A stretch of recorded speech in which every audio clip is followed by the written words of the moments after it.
Hi guys! For today's video, banimi ninyo nga magluto og maruya since Saturday today o wala mi klase and then nagkasinabot mi sa akong igsuon nga later na mi magama after mi maninda since nahinatag akong uncle ug auntie diri nga saging na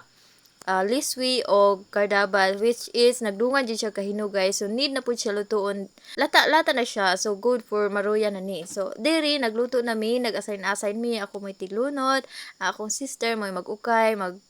magbali and then kining isa mo'y tigtilaw chok siya mo'y na-assign naghaling takang sa kalaha so magtinabangay ra jud mi diri guys no kay tuluman mi thankful ra pud nga naatay igsuon no so kana inyong mga igsuon dira ayaw na ninyo awaya ino mahala ninyo og panggaa. So after ato no naniud to dai mi before mi na noroy so ningkuyog na puday ning duha dere nga dugi nga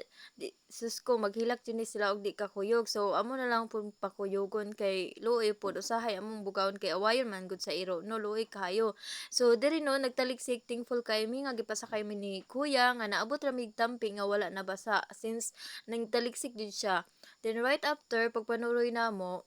nagkuan na dahil mi diri na maliit na dahil mi og mga basic needs wa jud mi di ta magpadala sa mga kurik-kurik wala guys kay di ra jud ta focus sa basic needs kay Diyos ko na ipagkamahala niya atong budget 500 ra niya pag abot sa counter maabot og 1,000 kay pag magpataka ra pud tag pili so diri no nagpili dai tag paper bag kay para na kuan kay bawal na lagi daw plastic so si Butchoy po diri no nagbantay po ni siya diri kay baluan ni niya. So ning balik day mi diri dapit sa may steel wall kay nakahinumdum akong sister nga need me og steel wall since among mga kaldero kay need yun na siya kuanan kay kahoy naman ang gamit. So diri na sa counter mi nagpangulba na mi guys kay Diyos ko ang among pinalit baka maabot og 1,000 niya amo ang budget is 500 nagtotal na din ni akong sister diri no niya ako ni pong isa kay so pagkahuman ato nangaon na dayon mi diri naa pa daytoy nabilin sa among donut mga awsa ni maruya nga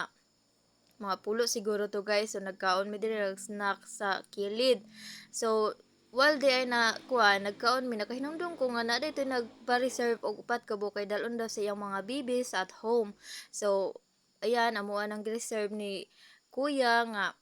amo ang kuan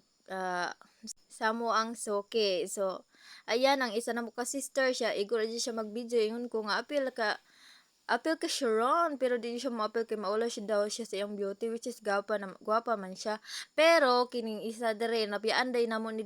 dito sa groceryhan kay Dios ko nalinga nami sa presyo nga amo ang nakuan kay hapit di siya maabot og 700 guys kamay gali wagay ito kapuno sa basket amo ang kuan so naglambing na siya diri kay nabiyaan naman ni gibalikan na sa akong sister ayan na nauli nami guys nabilin po na siya kay nakasakay mi na while nagbaklay dapit-dapit na mi